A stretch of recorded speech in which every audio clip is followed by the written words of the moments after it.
Hello everyone and welcome back to my channel. I have a collective book haul for you guys today, about 11 books that I have to show you. I have been having a lot of microphone issues with my camera, so I'm filming this on my phone.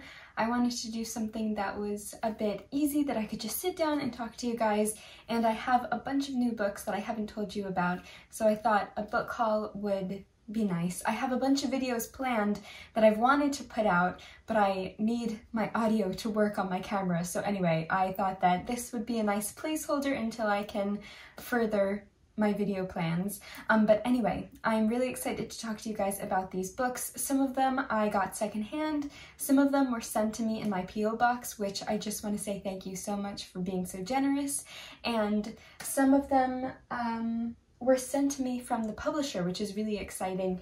And anyway, most of them I bought myself though. So the first one that I have to talk to you guys about is 100 Years of Solitude by Gabriel Garcia Marquez. This is a beautiful mass market paperback that I found actually through one of my favorite used bookshops on Instagram. It's called Fox Used Books, and it is run by a wonderful woman who sells these gorgeous paperbacks and a bunch of lovely books, and she has a lot of $5 sales in her stories, and this was one of them, so this was $5. I love getting secondhand books just because I feel like it's better for the planet and the environment, and to continue the journey of a book's life. I always think about I am just part of a used book's journey of getting from place to place. Anyway, so 100 Years of Solitude is my best friend Emma from her YouTube channel. Emmy is one of her favorite books, and I have heard her talk so highly about this, and so many of you guys actually, when I asked you what your favorite book was, a lot of you said 100 Years of Solitude, so I am very excited to eventually pick it up. When I saw this cover in this edition on her Instagram story for the $5 sale, I was like, oh my god, that's beautiful. I love it. I've been wanting to get a copy, so this is perfect. This book has magical realism elements to it, and I believe it follows one family through the generations. And I know that it's really emotional and that it just deep dives into this family's history, and I'm really excited to learn more about it. I kind of don't want to know too much going in, just because I feel like this is one of those books that it's nice to be pleasantly surprised. So I just know that it's multi-generational, I believe, and it follows one family. There are magical realism elements to it, and everybody loves it. And that's all that I really need to know about a book for it to intrigue me. So excited to pick this up, hopefully sooner rather than later. I feel like it would be a nice book to read during the summer. I don't know why I get summer feelings for this book, but I could be completely wrong.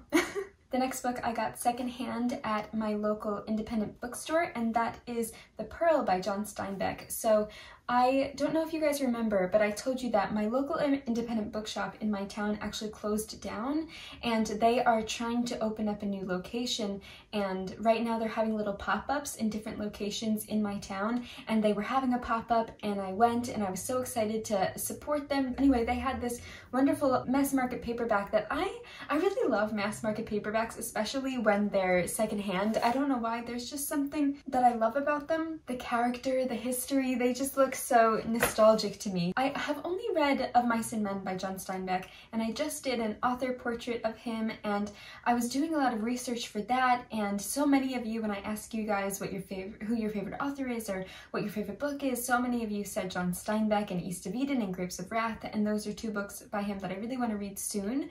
And I found The Pearl, and I've heard such wonderful things about all of his books. I do have East of Eden, Grapes of Wrath, The Moon is Down, and Once There Was a War. I think those are the ones that I have on my bookshelves by John Steinbeck. But anyway, I can now add The Pearl to my collection of growing John Steinbecks. I actually need to start reading them now. But on the back it says, The Pearl is an enduring classic fable, sensitively told in simple and beautiful language. It is the story of a fisherman who found a pearl beyond price, the pearl of the world. With the pearl he hoped to buy peace and happiness for himself, his wife, and their little son. Instead, he found that peace and happiness are not to be purchased. They are themselves pearls beyond price. The Pearl is a book to be read many times and cherished forever. And I love stories that feel like fables and that have a moral and a lesson, and this just sounds like exactly that, and I'm very excited to read it. And I think I am going to pick this up pretty soon, because I don't know why I feel like it does have some summer some summer vibes that it's giving me, so I'm excited to pick this up and then hopefully pick up East of Eden. I'm thinking East of Eden first, before Grapes of Wrath. The next book I bought because of a really silly reason. Again, I bought this to support my local independent bookshop that's trying to raise money for the new bookshop, and that is Homer's Odyssey. I already have the Odyssey by Homer, but I have the, I think it's the Robert Fagles edition or translation, and what I like about books that have multiple different translations, especially something like the Odyssey or Russian classics, I like figuring out which one I like best. I like having different options. Maybe one is working and another one isn't. So anyway, this one is translated by E.V. Ryu? I'm not sure if I'm pronouncing that correctly, but anyway, why I bought this specific edition is because this is the exact copy that Charlie Spring from Heartstopper has in the Heartstopper show. You guys know, if you don't know, I have been obsessing over Heartstopper recently, as is everybody else. One of the main characters, Nick, is going through Charlie's Instagram, and there's a picture, it's like 5 seconds, but there's a quick shot that Charlie took a picture of his book cover of the Odyssey because he loves Greek literature, and he put it on his Instagram, and it's this exact edition, and I was like, I need it for Charlie Spring. Also, I'm supporting my local independent bookshop, so I feel like it's for a good cause, and I do like having multiple translations of a book, so trying to reason with myself. But anyway, The Odyssey by Homer. I really want to read the Iliad and the Odyssey in their entirety soon.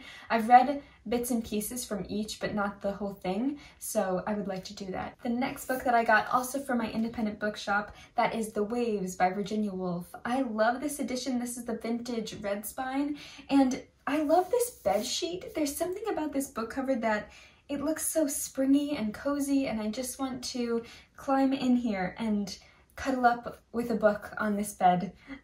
Very weird, but that's just, I saw this book cover and I was like, oh, I love it. And I don't have The Waves. One of my favorite Virginia Woolf books and one of my favorite books is Mrs. Dalloway. I have also read A Room of One's Own, and I really want to read more Virginia Woolf. So when I saw The Waves, I thought that that was perfect. And this sounds really wonderful and captivating and lovely, and just everything that I love about Virginia Woolf. So on the back it says, The Waves is an astonishingly beautiful poetic novel. It begins with 6 children playing in a garden by the sea and follows their lives as they grow up and experience friendship, love, and grief. Regarded by many as her greatest work, The Waves is also seen as Virginia Woolf's response to the loss of her brother Toby, who died when he was 26, which I didn't know, and that just sounds so beautiful. I love how it begins with 6 children playing in a garden by the sea. I love that visual.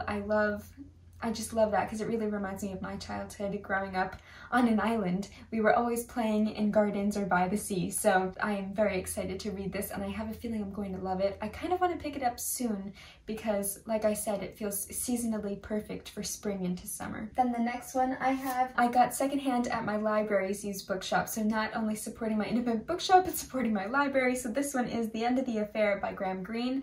This is an old Penguin Deluxe edition from 2004, which I've never seen this one, so when I saw it I was intrigued, and I've never read anything by Graham Greene. The End of the Affair is what it says on the tin. It is about an affair, and I don't really want to know too much. I don't know much about Graham Greene, and I kind of want to be pleasantly surprised. So I know so many people love his books, I've heard a lot about him, and when I saw this edition and it was only $1, I thought, hey, why not? I'm not sure when exactly I will pick this one up, but I'm just glad to have it added to my collection for me to read whenever I feel like it. I'm often a mood reader, so we'll see whenever the mood strikes.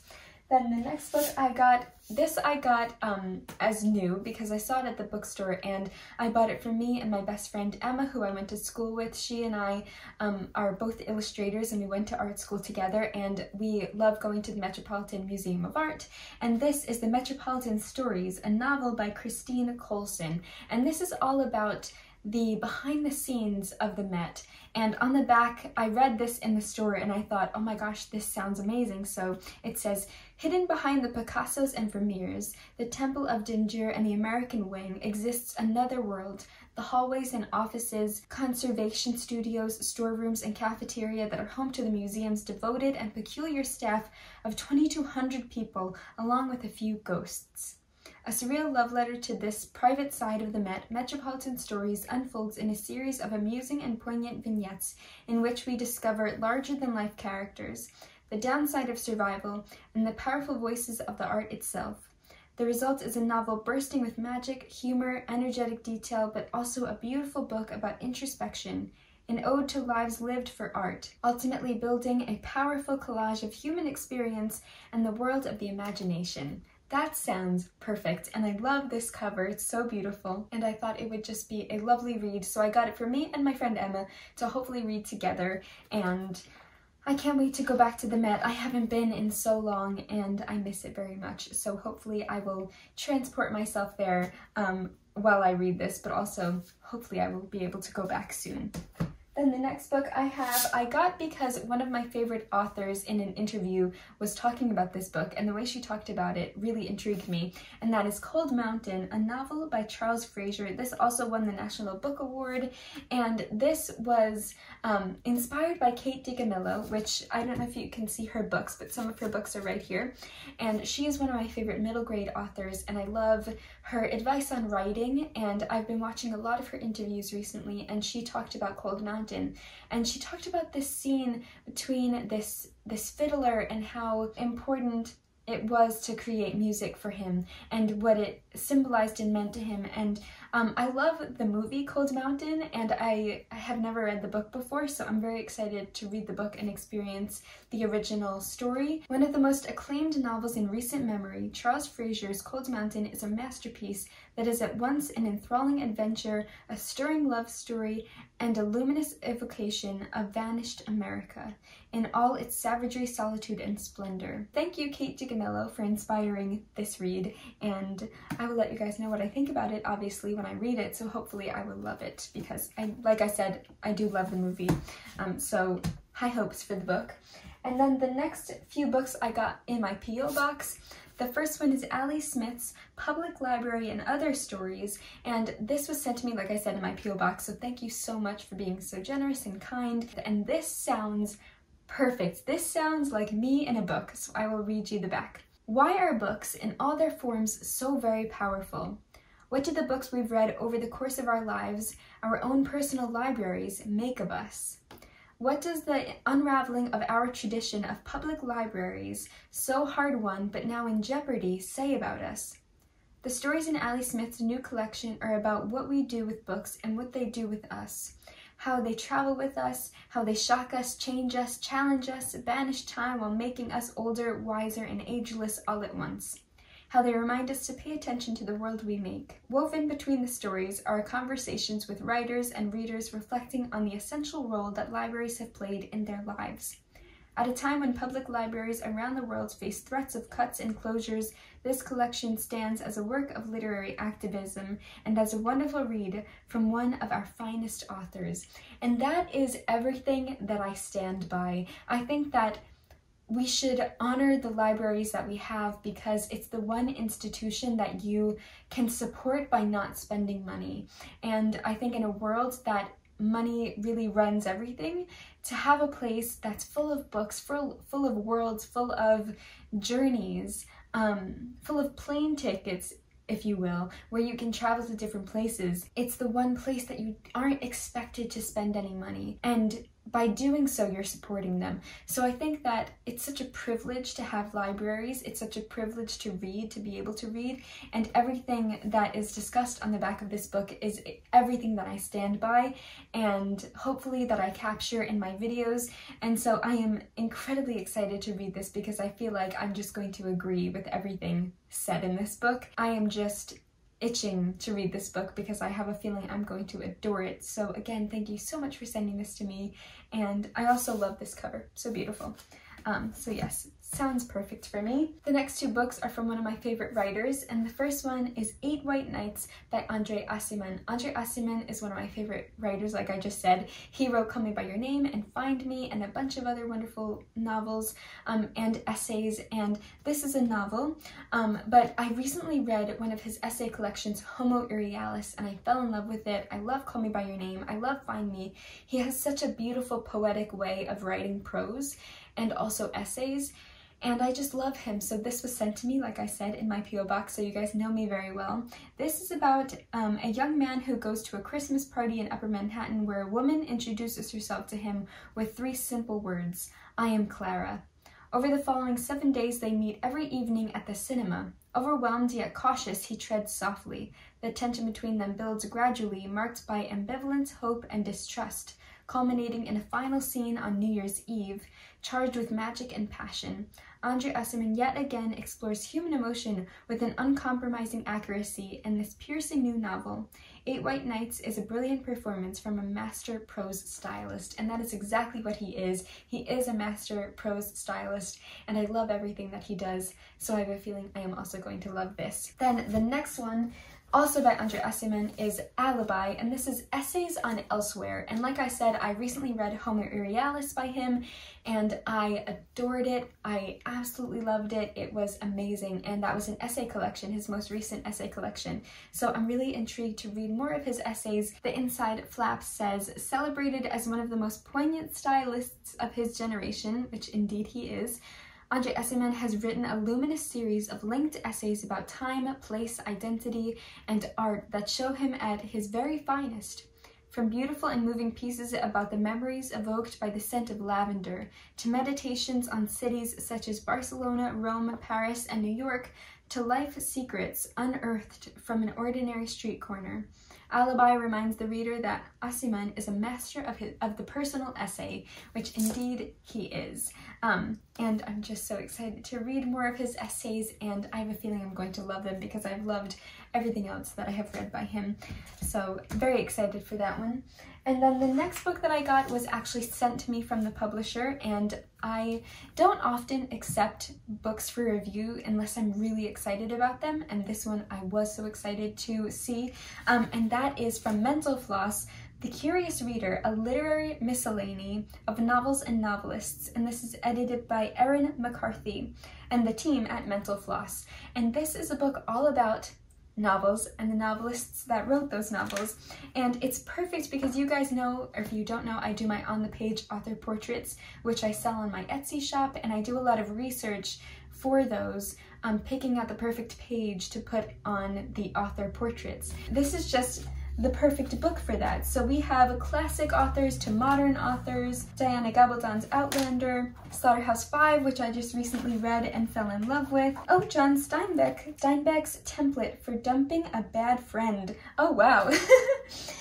It says, Steinbeck found writing the novel harrowing. The title comes from the Battle Hymns of the Republic.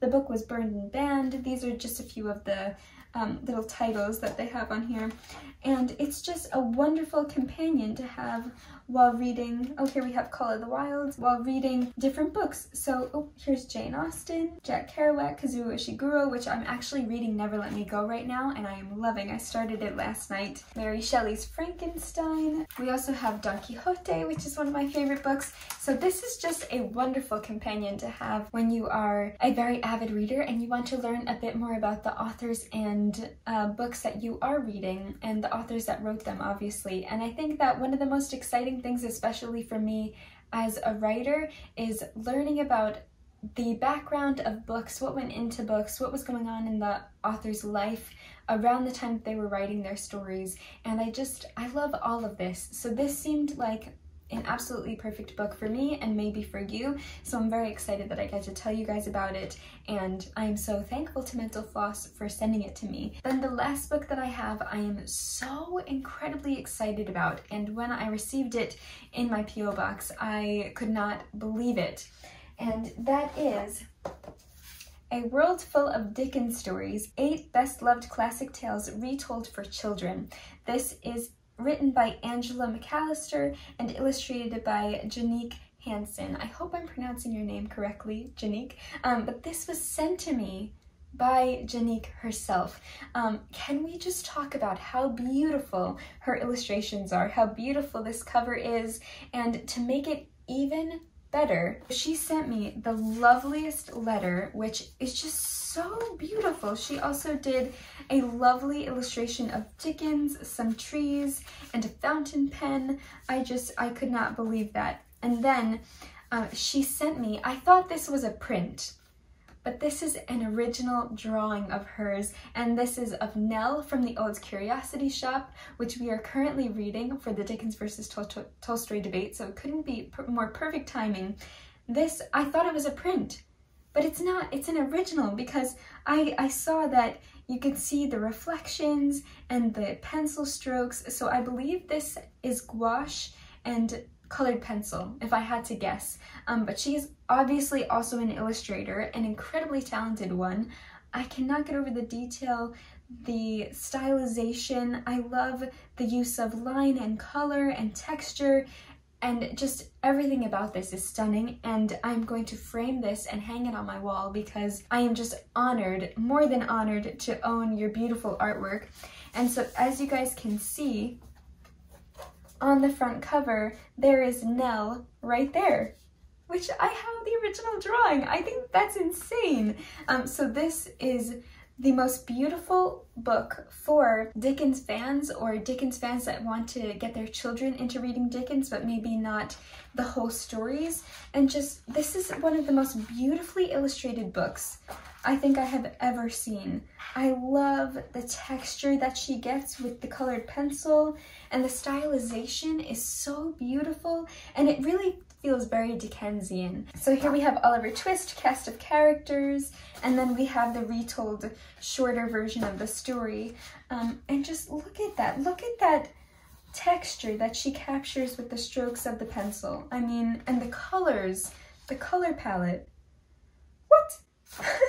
Like, look at how beautiful that is. The compositions, everything about this is stunning. I just cannot believe that she sent this to me. And she did tell me that that she loved watching my videos because I'm, obviously you guys know I'm also an illustrator, and the fact that other illustrators watch my videos and get something out of them means more than I'll ever be able to express. It's just such a lovely feeling to have, knowing that the things that I'm going through as an illustrator and a writer could be helping, or I guess comforting for other people that may be going through similar things. But just, I can't get over this. So there is Nell. So this is the Old Curiosity Shop now, and I adore everything about this. We have David Copperfield. Look at those illustrations. I mean, there are also so many of them, so many illustrations. Like, the amount of work and dedication that she puts into all the details is mind-boggling and very inspiring, and she is just so talented. Like, what a gift.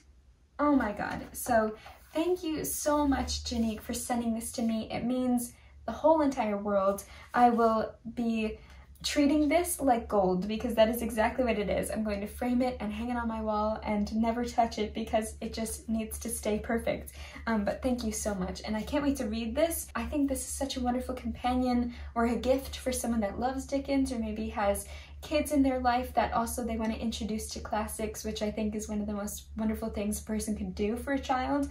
So yes, I'm so excited about this. This is probably one of my favorite books ever now. And that is the last book that I have to show you guys for this book haul. So thank you so much for watching, for listening, and let me know if there are any books in this haul that you would like me to prioritize or you're excited to hear me talk about. Are there any books that you have read here that you also love? And yes, let me know what you guys are reading. I look forward to hearing from you, talking to you, and I hope you're having a wonderful, wonderful day. Hopefully I will figure out all of my camera and microphone issues very soon, and I will get to posting more videos. And anyway, for now, I hope you have enjoyed this book haul, and I will see you soon in another video. Happy reading.